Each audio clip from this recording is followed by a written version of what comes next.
Wilmington, North Carolina. Good stuff. Okay, Mastermind with Neil Schwartz and a very special guest today, Jeff Lesley. Good afternoon, Thank you for sir. having me. Thank you for having me. Well, you're quite welcome. You're quite welcome. So I'm glad to have you aboard with us today. So I want to start off by asking you a couple questions. How long in the business? I got licensed May of 2011. Okay. And what'd you do before that? I worked at the local university managing the event facilities. So biggest thing I got out of that was more of like staffing management. I had about 50 student employees at any given time. So kind of learned then really well how to put the right person in the right seat. So, um, how old were you at the time? Good question. 32, 33, Oh, something like like an that. old person. Absolutely. So, um, what'd you do? What did you do before that job? You were going to school? Oh no, this was working full time at the university. Yeah, so like the kind of like it when we're at the Mike Ferry events where we're in the big ballroom and all of that. There were a few ballrooms. There was like a movie theater on campus, things like that. I ran those buildings on the campus. Got it. But Yep. you started that when? For how many Oh, years? I started that about 3 years outside of college. Did it for about 8 years, and then Okay. got into real estate after that. But the last couple of years I was there, I went back and got my MBA there at UNCW as well. So I was in school full time getting my MBA while I was working there full time. And then the next year decided to jump into real estate, So initially to be part time, but here we are. what got you to real estate? Um, it was a family friend, we'll call it, who was terrible at real estate. And I said, I can do better than that. And And so he or she was making money? exactly. Well, a little bit, but not much, but primarily at the bar all day, playing golf all day, and didn't work selling my house. So I said, we're going to find an alternative to that. So initially it was just going to be for my personal stuff, but here we are now. Good for you. Good job. And so you sold houses the first year, second year you worked mostly with buyers and sellers? Correct. So first year I got licensed May of 11, and then I listed a bunch of properties, but this was 2011, which if a buyer showed up, you were happy. It just was a little bit different than today. And at that point, that December, I ended up with 5 closings in that year, but those were all in December. And then the next year, still pretty heavy buyers for the next 2 years. And then actually, Greg Harrelson, who's my business partner now, I was at his office in Myrtle Beach. And I said, yeah, I think I'm going to hire my second employee to help me with buy side leads. And he's like, let me show you a better path. And so we switched over to listings. And then the next year I went from 80/20 buy side to 70/30 list side the next year.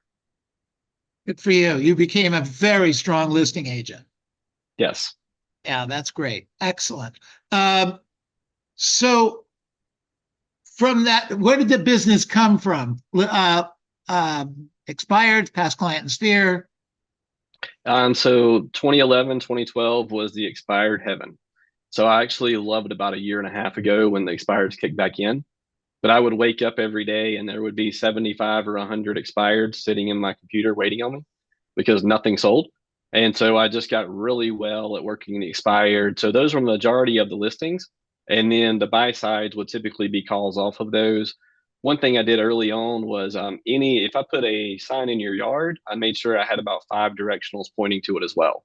I wanted everybody. I got up to the point of where I had, I think, 6 or 7 listings, and people were like, "I see your signs everywhere," and I was like, "Good, that's what I want to hear." And so, even strategically targeting a few of the main roads in town, so that they were always signs pointing down those roads. Just to give context, in 2010 and 2011, it would take 10 listings to get one sale. That sound right? That sounds right. Yeah. I remember 10. walking into my broker's office March of 12 and said, "They said we had multiple offers. What is that?" So I was submitting an offer. Exactly. It's a totally different business today than it was then. But we would have to take 8 to 10 listings, and we knew we'd get one of those sold in the next 30 days. Correct. Yeah, interesting times, very interesting times. So, connected with you started with Greg Harrelson? He and I recently partnered up, but no, we were about an hour and a half away. So Wilmington's about an hour and a half north of Myrtle Beach. No, I mean it sounded like when you first started in real estate, Oh no, Greg was your first broker. he was not. So it was Jeff Sawyer at the time, was Century 21 Sawyer. Ran one of the larger ones as well in North Carolina. Greg was in South Carolina. In North Carolina, South Carolina always did conferences together. And so we had like an annual awards meeting every year. And I met Greg and Brendan at that one, my first year in the business. And they're like, if you want to come down to Myrtle Beach and prospect at all, let me know. Because there weren't hardly anybody prospected in our office. So I would go down, call with them occasionally. So I've known them for really since about the third year in the business. Got it. Got it. Is that how you got introduced to Mike Ferry? No, fun fact, that wasn't the initial introduction to him. Sophie Jones, who worked for George Morris, which runs obviously C21 Everest, Right. she relocated here. Her husband was in the military, and so they moved to this area. She came on with our company, and I don't know how politically correct we can be here, but I thought I was being great at the time. I had just got my own office. I was selling houses. This little person comes sits outside in a cubicle and she's making phone calls and she's saying, "Well, that's great," and just kind of going through all of what I didn't know was a script at the time. And then at the end of it was, "That's great. I'll see you tomorrow at 3 o'clock." And I remember at one point I looked at my assistant and I was like, "That we'll say just landed another appointment." And I said it out of respect because I was like, "How is she doing this?" And was just taking listings left and right. So And at one point, go ahead. no, go finish. I was going to say, and at one point, she about a year and a half later, they were transferring. So we partnered up. We did like a new construction deal together because she said, "Hey, I just landed a for sale by owner," is what I learned was later, who had a new construction house he was building. He mentioned then, he's like, "Hey, I've got another neighborhood." She came to me and said, "Let's partner up on this one to see if we want to do something together." So we did. So then, right when she was leaving, I said, "I want you to teach me everything you know about for sale by owners." So, as pure George Morris or Mike Ferry fashion, she said, "Great, here's the script from Mike Ferry.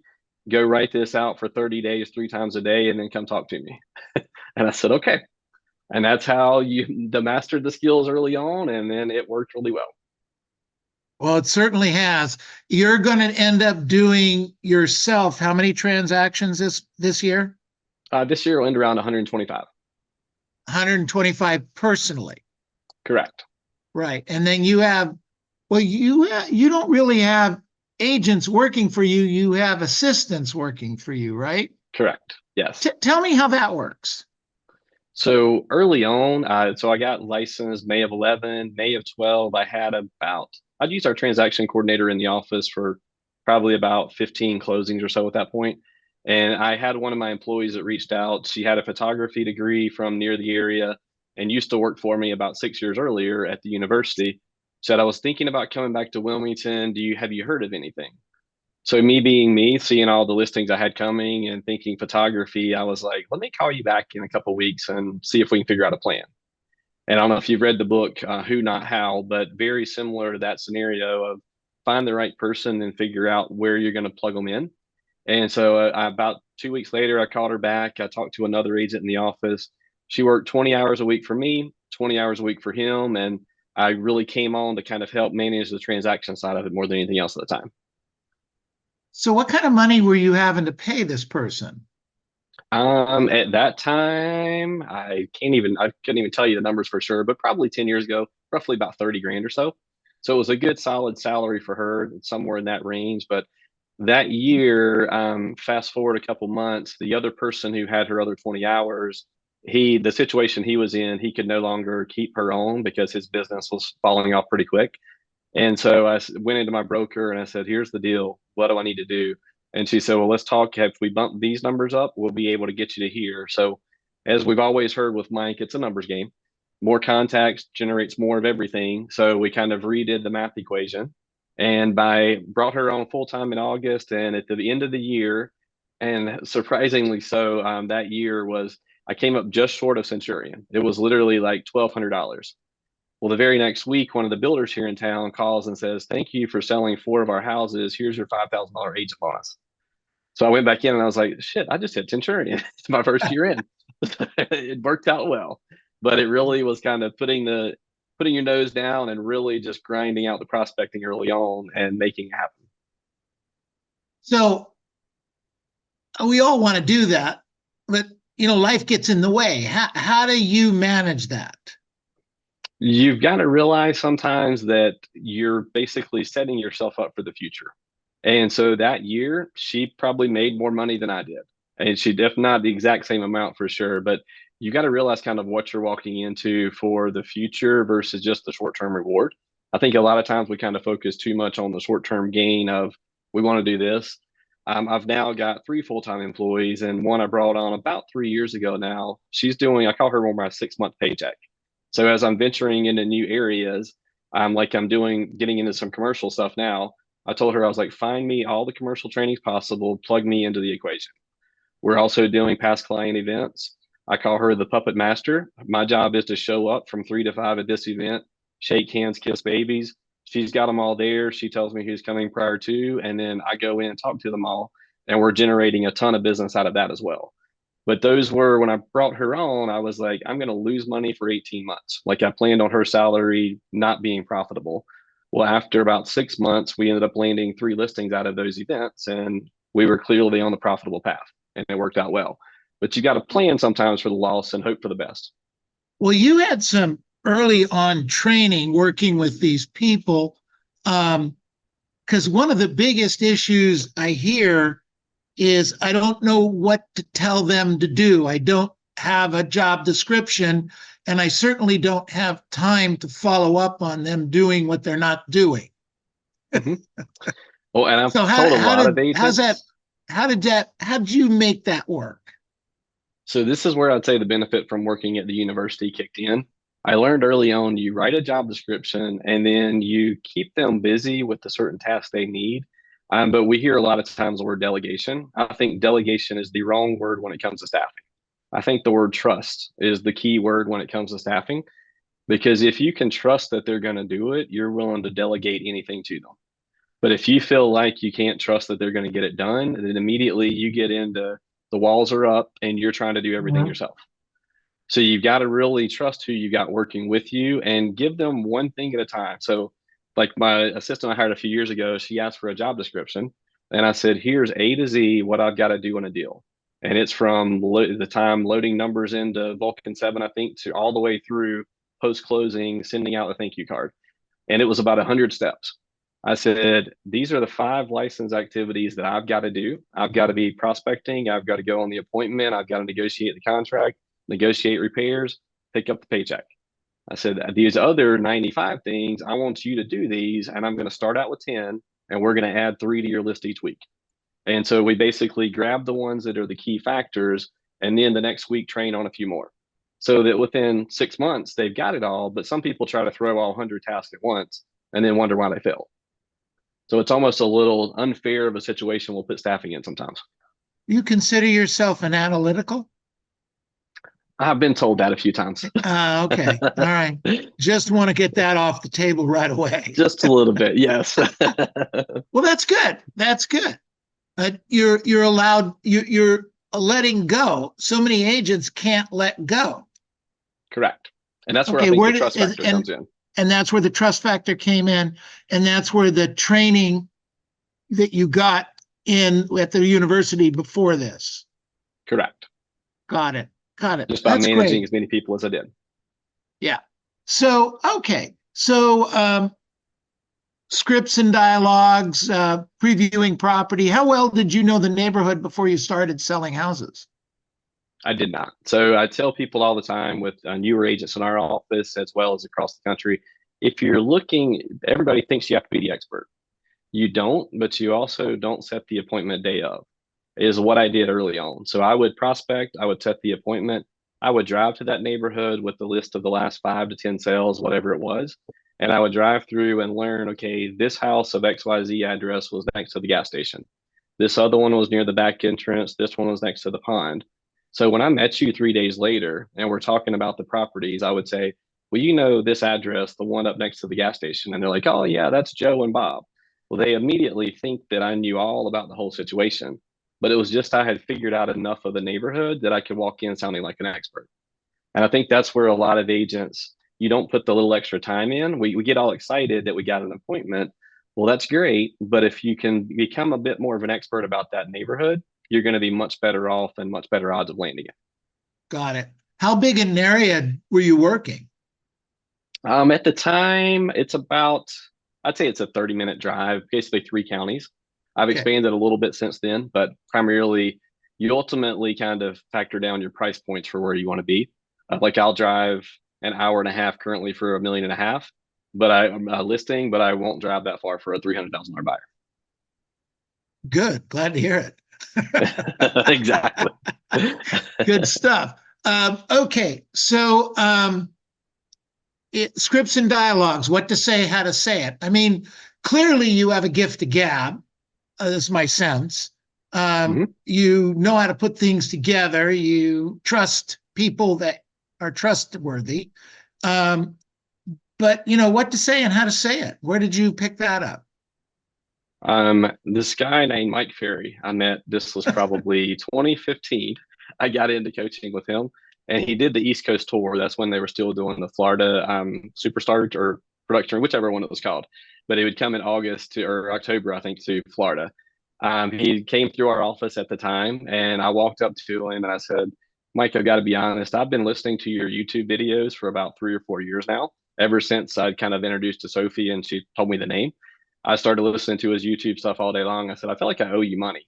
How do I sign up for coaching? And Mike being Mike, he had a form ready to go. He closed the deal, handed me the pen, was ready to roll. So, but it was just a matter of being exposed to enough of that training. And then with the scripts, I tell a lot of people with the like going to prospecting clinics and stuff like that with Mike, the script is designed initially as 1, 2, 3, 4, 5, 6, 7. Like if you need to go in that order, it starts open ended, goes down to closed. But ultimately, you need to turn them into bullet points so that when you ask question number 3 and they refer to their agent, you jump ahead to question 7, but then you go right back to number 4 as soon as you're done. So you kind of ask them a little bit, you kind of carry on with their response. That shows you're actively listening versus just trying to go on to the next thing as a robot. So, what I'm hearing is you have to spend a decent amount of time with the scripts and dialogues. Completely internalize you them, can't yes. do that cold. Correct.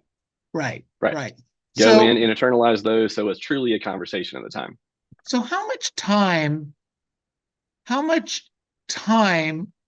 over and above prospecting, et cetera, do you think it took you to learn the scripts and dialogues, objection handlers, et cetera? How many hours did you put in to get it to a point where you felt comfortable and confident that you could close the deal or certainly have a good batting average? I would say initially, because there again, I was expired heaven when I started. So I focused heavy on the expired script. And I had that one, I wrote it out 3 times a day for about the first month. And it was a version of that that our company used, but it was all obviously based on Mike Ferry stuff. And so that's all I went through initially. And then I would be on the phones for 4 to 5 hours. And so as I'm kind of going through it, you're learning a little more at the time early on of let's go, and you're kind of practicing as you're speaking as well. So I would always run through, and the same thing I'll do today is if I switch from expires to for sale by owners, I'll just pause for a minute, read through the script out loud. So I'm kind of hearing it as I do it. And then at that point, I'll get on the phone's call for sale by owners. But sometimes I think we think that we're 100% programmed and we're not. You really need to kind of reprogram from expired to for sale by owner and then jump into that mode then. And then if you're going to do just listed, just sold calls, same scenario, read through it once and then jump in. Got it. But you can jump in and do that because you spent how many hours getting up to that point? I would say it was probably an hour a day, or if not 2 hours a day early on, just mastering that script. 2 hours a day, 3 days a week? 5 days a week. 5 days a week. So for a month? Yeah, the two that I focused on at the beginning were expired and prequal. And I did that for probably, I honestly, I probably did it for a full 6 months because there again, I hadn't gotten a paycheck. So I really, from May until December, there was no paycheck in the mix. So I felt like I was still worthless. Yeah, but But I you were kept it. taking listings, right? Correct. Exactly. Okay. Yep. And you were pricing them at the time you thought fairly right, but they still weren't Hmm. selling. Correct. Yep. Got it. So then you needed to learn how to do price reductions. Exactly. So would you say your experience with this, uh 3 to 6 months, 2 hours a day, so 20 days a month is 40 hours a month. Does that sound right? Sounds about right. Hmm. Okay, so you might spend in the beginning 120 hours over 3 months to own those scripts and dialogues. And in the interim, you'd be looking at properties and either physically previewing them or knowing the neighborhoods, et cetera, so that you were talking like a professional. Correct. And with the prequel, and I think I heard, can't remember if it was Tony Smith or Ron said at one time, but the prequel is not a dequal. And I think at the beginning we kind of try to use it as a how I'm going to disqualify the appointment. We feel like we're kind of going back around to talk ourselves out of going because they're not motivated, they're not ready yet. And my opinion is that's just me learning a little more about them because once I know your personality and your motivation, I'm coming to see you. So I want to make sure I've got those two things so that I can get you there and close you. And that's what those scripts are designed for to master all of that. But there's no need to talk yourself out of it if you don't have any appointments. Because I'll get people ask me, should I go on this appointment? And I say, well, great. How many have you got today? Well, I've got one next Thursday. Then I'm like, then go. Because if you don't have any appointments, that's just more preseason practice, is the way I look at it. So I would go on appointments. I would fail. We've all heard Mike say that we've all kind of have three listing presentations. The one in the car on the way there, this is how I'm going to do it. The one we actually do, and then the one afterwards of I screwed that up. I shouldn't have said that. So we Right. kind of run through all three of those things, and that's the way you learn is you're kind of processing. Well, I'm going to do that differently next time, and tweak the system a little bit more, and then make it better the next go round. Good. Excellent. Good stuff. So, are there any was there any time where you prospected and didn't get appointments? There were multiple times. So there were two agents in our office. That one was Mike Ferry based. The other one, I don't know exactly which coaching was in, but very similar as well. But she was in Mike Ferry at the time. And I would, same scenario. I'm always a fan of let something happen to me, and then how you react to it drives everything. I would be working these for sell by owners, working these expireds, and then I would come in and see that address written on the board tied to one of them. And at first I was like, they lied to me. And I was the first reaction I always had was, what happened? Well, then the next reason I had was, wait, that means I was calling the right people. And so if you put together that, okay, yeah, somebody else listed it, that means they were actually planning on coming on the market. And I needed to call more of those people like that. And so I at least had the right spidey sense or whatever we want to call it, that it was the right people I was talking to. Now I just need to do it over and over and keep going. Okay, got it. But okay, so you had a change of mindset that this is I'm doing the right thing Hmm. instead of I'm doing the wrong thing. All Right. right. And but how many days would you let go by before you would get pissed off that you didn't have an appointment? At that point in the game, it's about a 30-day window because we know how real estate goes. At first, it sounds great. We think like, okay, great. This is I can do this. This is you're selling me on it because we're all in sales. And so my manager was telling me, say this, say this, say this. While I was going and saying it, but then nothing worked. Well, then about day 31, I get a call back from day two or day three. And I'm like, huh, okay. So that person called me back. So we're starting to get a little somewhere, but the discouragement window kind of starts to fall off. And then right when that lead pops back in, we automatically go back up again. And then same Right. scenario. And so I started getting those callbacks and I was like, okay, this means I'm talking to the right people. Or I would see one of those other agents listed. I'm like, okay, right person's going. It's been another couple of weeks. And then magically, usually about 45 days in, is when everything starts rolling forward again. And so it's that window you got to kind of push all the way through. of now, okay, I've got these multiple ones calling me back. I'm still generating every day. And then, but it's about a 90-day curve if we truly hang in there the full way before we actually start to see the results. I just had to do a reset this past year. My mom passed away last year, so I was out of production a good bit. But so then I came back in September, kind of put the pedal down. Will say that this curve's a little longer than it was in 2012, because you could get listings a little quicker then because there was a higher quantity. So this curve took me a little bit longer, and it was about a 120-day curve this go round before kind of pedal down, starting from scratch to getting back up to where you need to be. So timing wise, you just got to be able to stick in there. Well, I appreciate you sharing that. I mean, all of us are running into the same things you are. I did have a question, and I don't know if you can do the answer on this one. I think our agents on the West Coast work as hard as agents on the East Coast.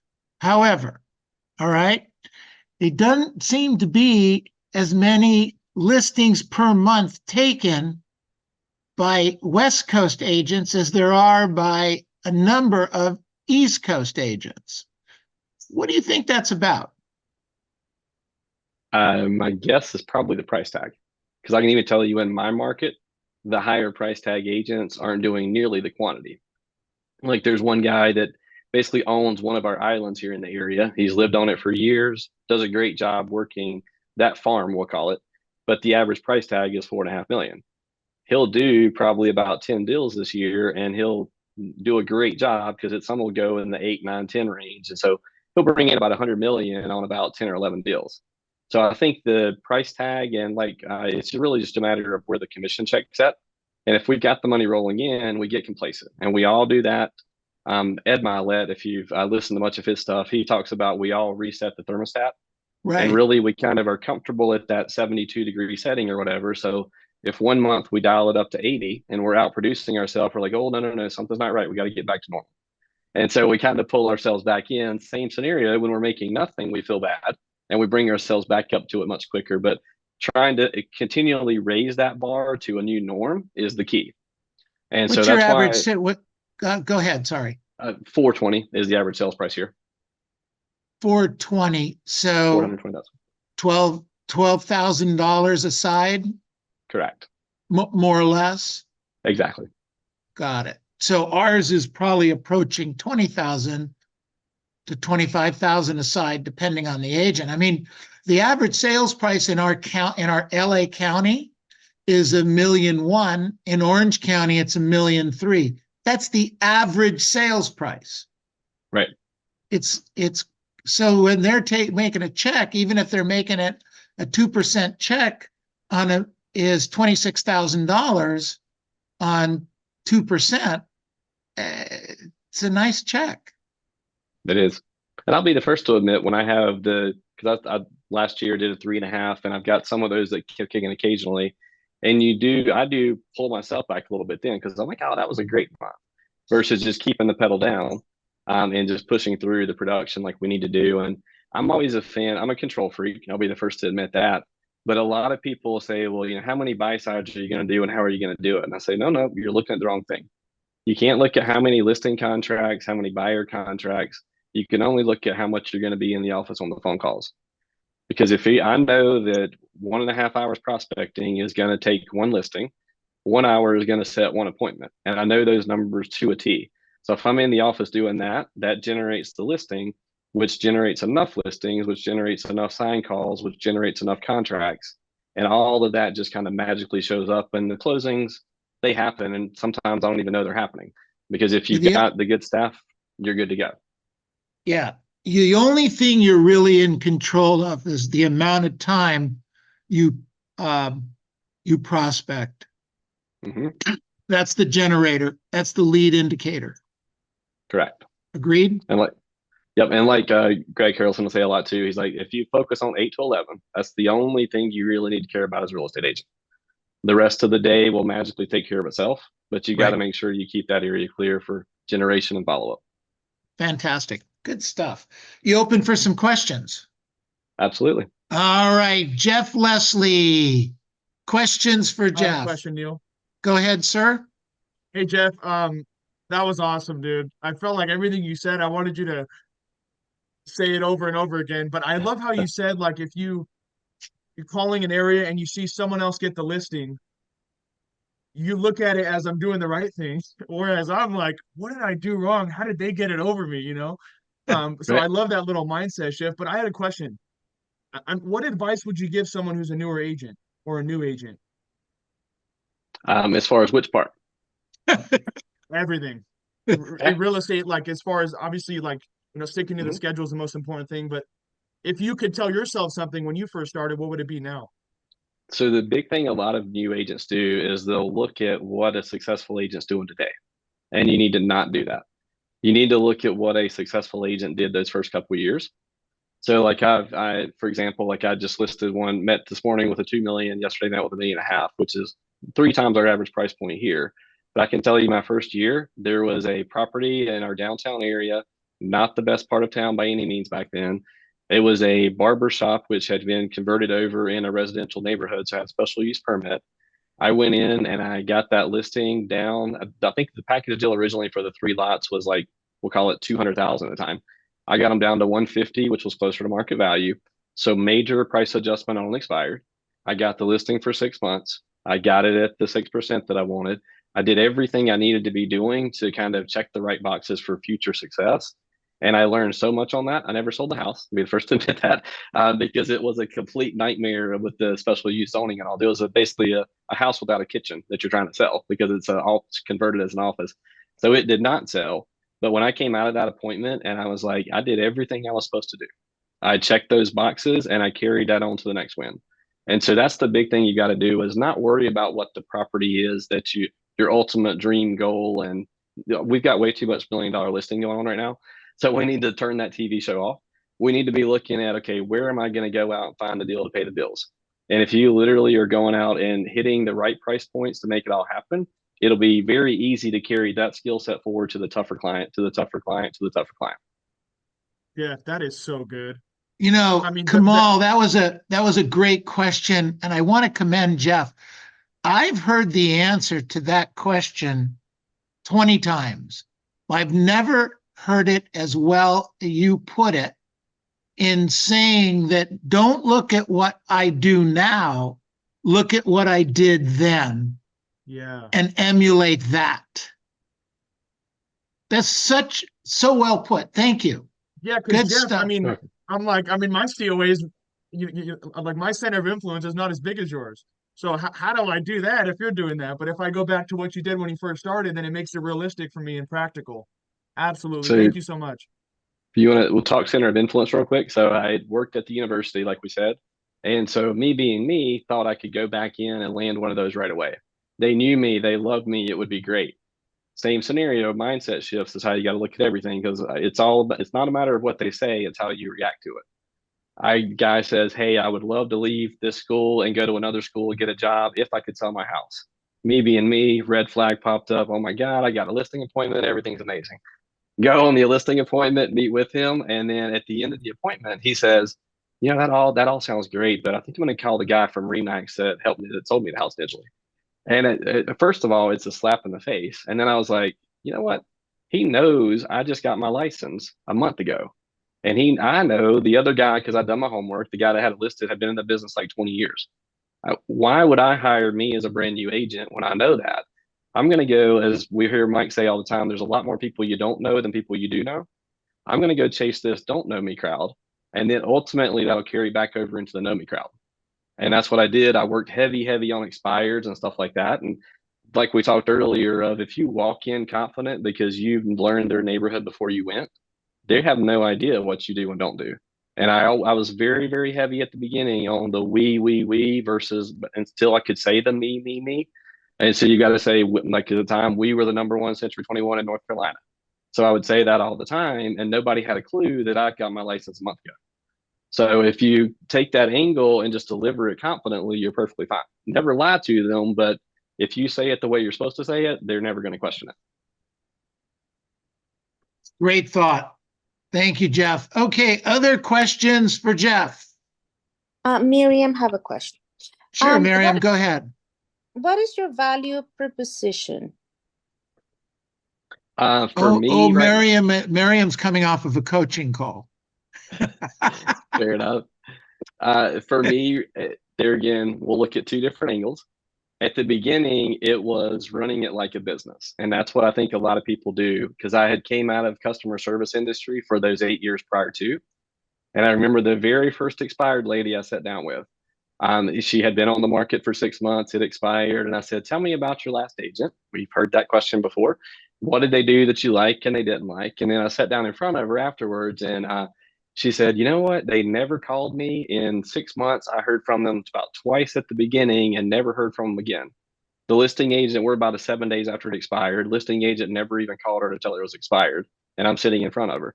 And so I said, so if I call you every 2 weeks, that's going to be an improvement for you. And I said it almost as a jackass in my personal opinion. But she said, that would be amazing if you did that. And I said, the bar is that low in this industry that if we have a very low level of customer service, but it's much better than the other guy, then you're going to stand out by far. So I've always said my staff, and they're my biggest customer service, they're my biggest lead gen source because we provide the best customer service, period. And so after a client's done with us, if you read a review about me, it says Jeff was great to work with because Ashley did this and Hannah did this and Ashley did this. And it's all about the experience they got from everybody in the mix. Thank you.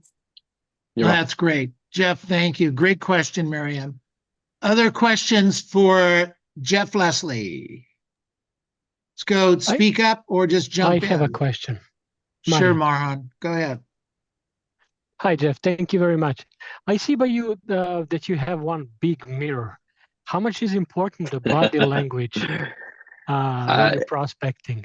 I see that you whole noticed the very 100%, and it is full length without a doubt. So one thing I learned at going to a Mike Ferry prospecting clinic is the little mirrors they got in the booths. And I asked one of the coaches or dug into it at some point, and they're like, because they can hear your smile. I am not a very emotional person. I'm going to get the job done and it's strictly business, we're going to get it done. So I have to force myself to smile. Your entire body language does it when you're standing as well. So I've had this mirror here in the office for probably 4 or 5 years. And it was when I bought it, it was a complete game changer because and this is another fun fact from the beginning, I guess I would say. My 3rd year in, I was at a conference in Vegas and I bought an Armani sports jacket, $700 jacket. I had never owned more than a $100 suit in my life prior to, but I was making money and I said, I really want this. I would dress up better when I was prospecting than I would on appointments because that's when you need your confidence the absolute highest. And if you feel like you're $1 million, you're going to act like you're $1 million and come across that way on the phone as well. So a lot of people will kind of slack off and sit down when they're prospecting. Don't do that.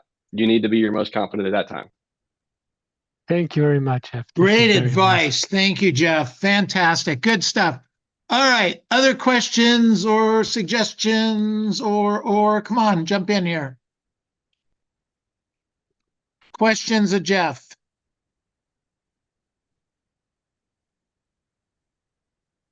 Jeff, let me ask you a question while they're all thinking about this. So how did you tap into the concept of having the mirror, looking at the mirror when you're prospecting? I understand the standing part. I get that. But where did the mirror and the dressing up in the expensive Armani stuff, where did that come from for you? I don't know.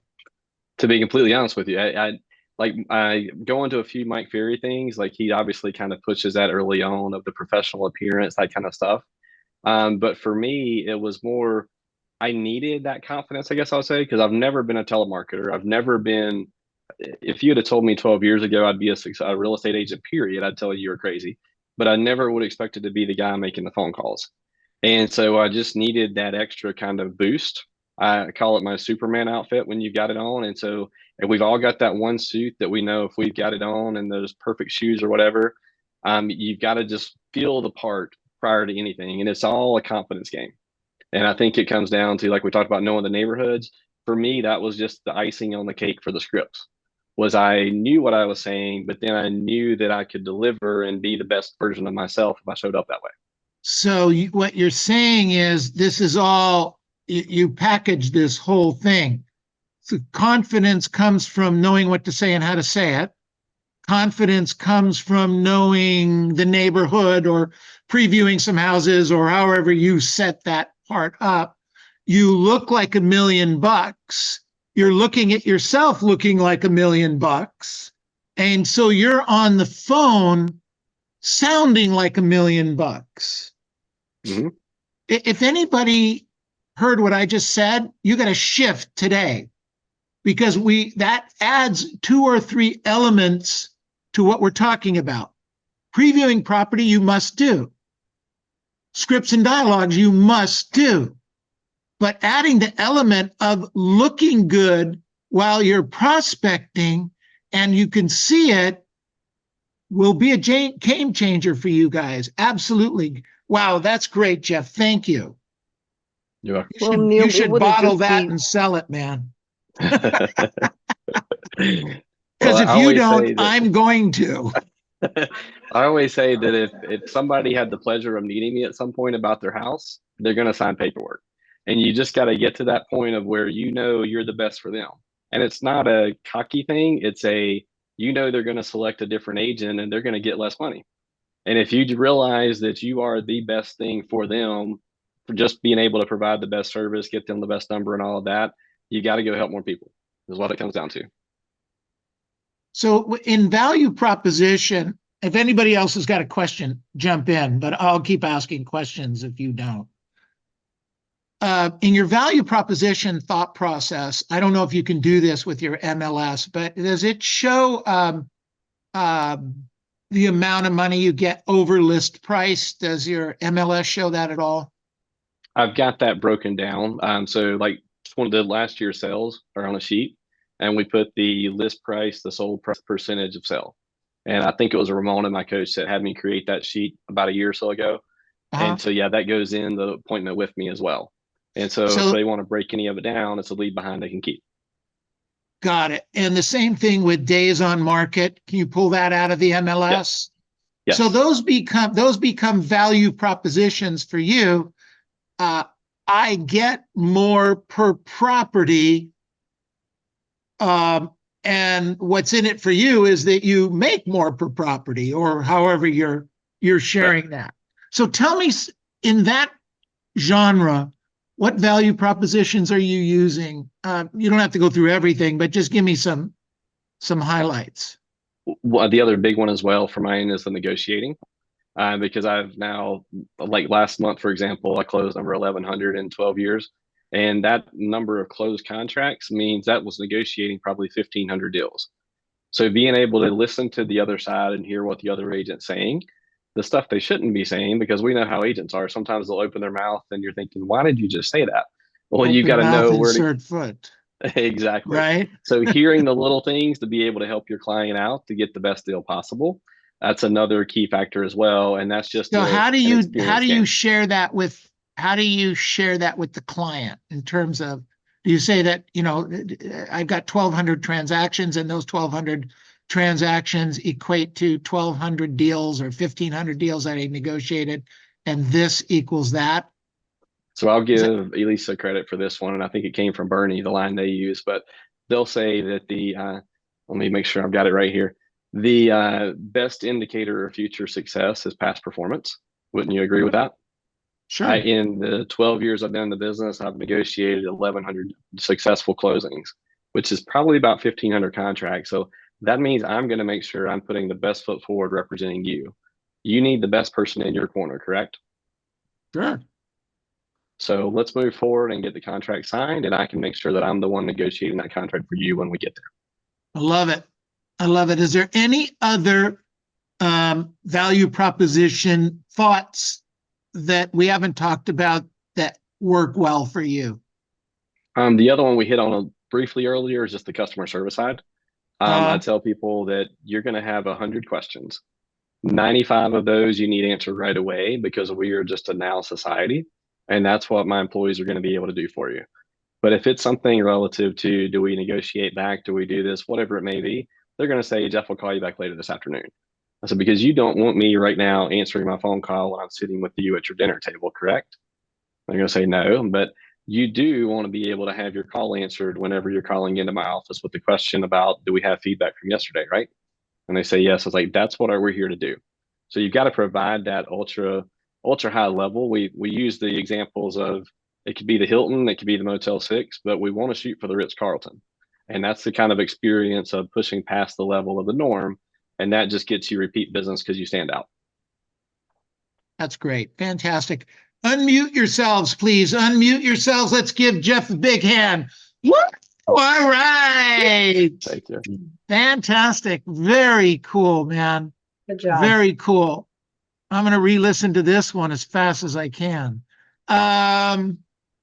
Jeff, so what we do now is we're going to go around the room a little bit, and I ask a question of everybody. What did we learn today? I don't know if you've got a hard stop right now or not. You're welcome to hang with us. And if you need to move on, great. If not, we'd love for you to just hang out and listen to what people say. I've got about a couple more minutes before I've got to jump off, but yes, go for it. All right. I can't tell you how much I appreciate this. Thank you so much. Okay, and then make sure that your address is in the chat box, Jeff, one more time for me. Okay. Okay. All right. So what did we learn from Jeff Lesley today? What did we learn? Come on, who wants to go first? I want to go ahead first, Neil. Marari, go ahead. Yes, just looking at him gave me a lot of confidence because I learned that I don't have to know everything about real estate. I'm gonna grow as I go, and I never smile, but I'm smiling more just looking at you guys. So that's helping me out a lot, and I want to appreciate you putting these meetings for us to give us that confidence to be better salespersons. Thank you. You're welcome, Marari. Thank you. By the way, when you do look at Jeff, he looks a lot like Jeff Bezos, doesn't he? Yes. Oh, totally. I mean, even the billions that flow off of him. I feel the billions. You guys are great. What else do we learn today? More context. Dress the more of part. everything. Okay, so Marco, hold on one second. Loopy, go ahead.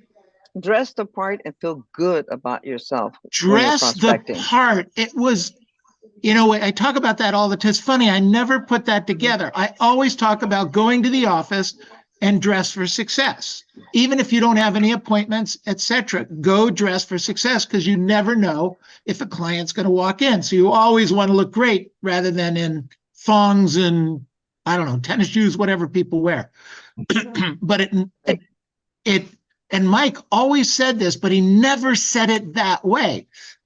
When he prospected, he would prospect from his home in Newport Beach for business. And he would get up in the morning, he'd work out.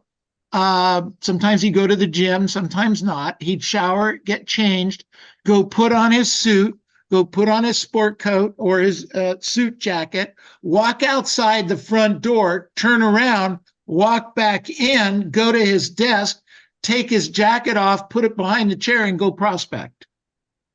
That was exactly the same thing you're talking about, Jeff. Yep. Oh my God, how could I miss that for 50 years?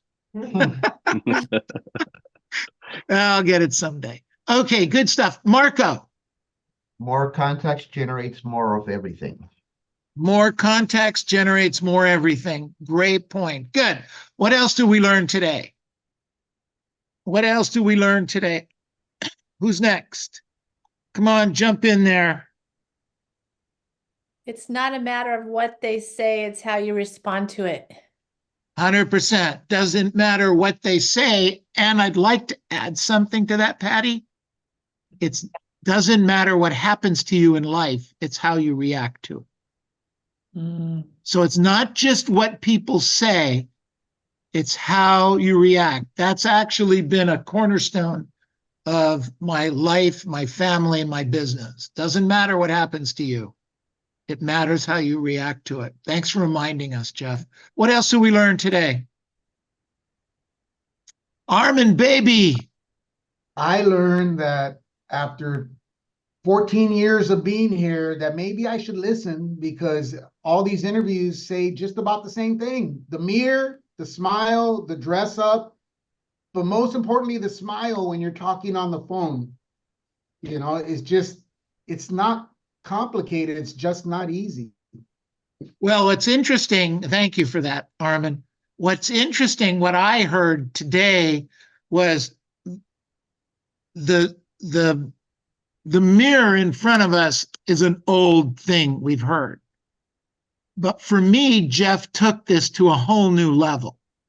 I'm putting a mirror across so that every time I look to the right or to the left, I'm looking at myself, and I better look the part. And when I look the part, that makes me feel better, and I'm going to sound better. Does that make sense, you guys? And if you sound better, you're going to get better results. 100%. Jeff, Lesley. Neil, I've got to jump off, but I appreciate you having me on here. If I can help you guys in the future, just let me know. Thanks, buddy. We appreciate it. Your name and phone number and email is on the chat box. Sounds great. Thank you. All right, pal. Thank you. No All problem. right. What else do we learn from Jeff? Josie. He's talking about hiring somebody. He says, write the job description and just keep them doing it. Trust that they're going to get it done. Don't keep following up, and write out a list of like he wrote out 100 things he said that he does, and give them just a little few of them at a time to complete, and then expand on that. That was really helpful too, wasn't it? Yes. Yeah, absolutely. I like that a lot. I also liked very much about explaining customer service. He says, look, Mr. and Mrs. Jones, you're going to have 100 questions, 125 questions. You know, when I walk out this door, you're going to have questions. It's just the way it goes. My staff's going to be able to answer 95 of those questions. And I want you to ask them, and I want you to call all the time. But there's going to be 4, 5, 6 questions they're not going to have an answer for. And they're going to put me through to you, or they're going to have me call you back. And that's the customer service you should have. You should be communicated with. Does that make sense? Absolutely. That was so easy to work with. Even if you don't have an assistant, you have TCs, you have brokers, you have assistants around, you have other systems in the company, you have escrow officers, you have loan officers, etc., etc. Set it up that way. Use it. Josie, go ahead. Also, he talked about, when he first started, he said, we're the #1 Century 21 in the state.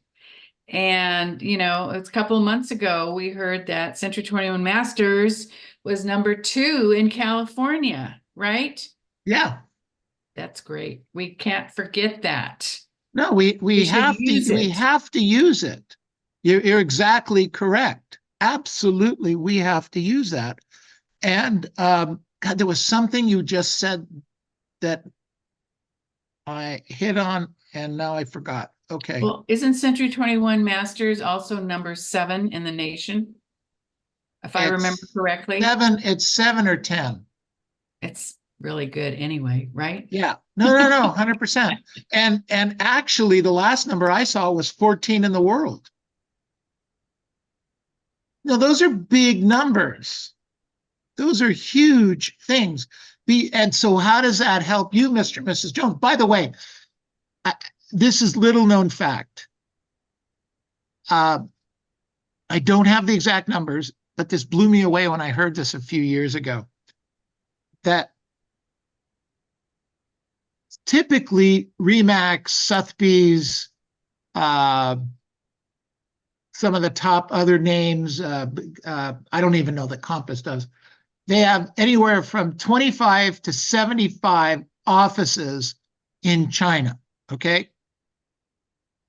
25 to 75 offices in China. So I was thinking, maybe we have 100, 125. Do you know that we have 6,000 offices in China? Did you hear that number?